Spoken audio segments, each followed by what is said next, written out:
ఒక బ్రహ్మాండమైనటువంటి అగ్నిస్తంభంగా మారిపోయాట. ఆపాతాళన భస్తలాంత భువన బ్రహ్మాండ మా విస్ఫురతు జ్యోతిస్ఫాటిక లింగమౌళి విలసత్ పూర్ణేందు వాంతామృతై.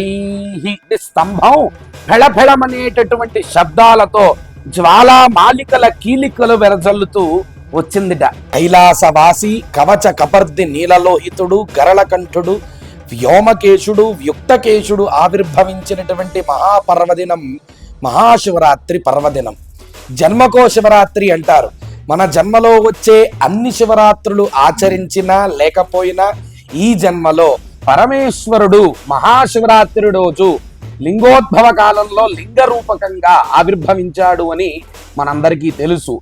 ఆ ఆవిర్భావం వెనకాల చిన్న కథ ఉంది. అది మనందరం కూడా తెలుసుకోవాలి. ఏమిటా కథ అంటే, బ్రహ్మ విష్ణువులు ఇద్దరూ కూడా నమస్కరించి, ఓ పరమేశ్వర, నీవు అప్రమేయుడవి, నీ ఆది అంత్యము తెలుసుకోవటం మాకు సాధ్యమయ్యేటటువంటి వ్యవహారం కాదు.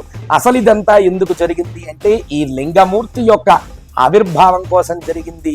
ఇది రాత్రి కాలం జరిగింది కాబట్టి ఈ మహాశివరాత్రి అనేటువంటి పేరు వచ్చింది. ఈ మహాశివరాత్రి రోజున